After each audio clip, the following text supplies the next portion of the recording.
সহজ পাঠ থেকে নেওয়া রবীন্দ্রনাথ ঠাকুরের অশ্বত্থ গাছের পেঁচার ডাক। এত রাত্রে দরজায় ধাক্কা দিচ্ছে কে? কেউ না, বাতাস ধাক্কা দিচ্ছে। এখন অনেক রাত্রি, উল্লাপাড়ার মাঠে শেয়াল ডাকছে হুক্কা হুয়া। রাস্তায় ও কি এক্কা গাড়ির শব্দ? না, মেঘ গুড়গুড় করছে।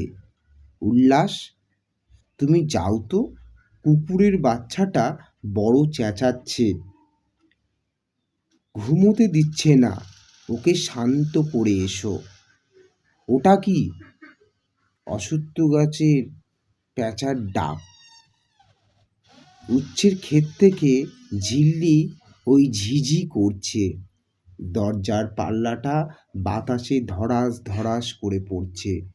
বন্ধ করে দাও। ওটা কি কান্নার শব্দ? রান্নাঘর থেকে বেড়াল ডাকছে, যাও না উল্লাস, থামিয়ে দিয়ে এসো গে, আমার ভয় করছে, বড় অন্ধকার। ভূজ্যকে ডেকে দিও। ছিছি উল্লাস, ভয় করতে লজ্জা করে না? আচ্ছা, আমি নিজে যাচ্ছি। আর এত রাত নেই, পূব দিকে উজ্জ্বল হয়েছে। ও ঘরের বিছানায় খুকি চঞ্চল হয়ে উঠল। বাঞ্ছাকে ধাক্কা দিয়ে জাগিয়ে দাও।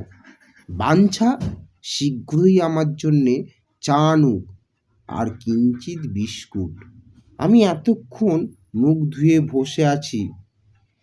রক্ষামণি থাক খুকুর কাছে, তুমিও সাজসজ্জা করে তৈরি থেকে উল্লাস, বেড়াতে যাব। কিন্তু ঘাস ভিজে কেন? এক পত্র বৃষ্টি হয়ে গেল বুঝি। একবার লণ্ঠনটা নিভিয়ে দাও আর মন্টুকে বলো বারান্দা পরিষ্কার করে দিক। এখনই রেভারেন্ড এন্ডারসন আসবেন। পণ্ডিত মশায়ের আসবার সময় হলো। ওই শোনো, কুণ্ডুদের বাড়ির ঢং ঢং করে 6টার ঘণ্টা বাজে।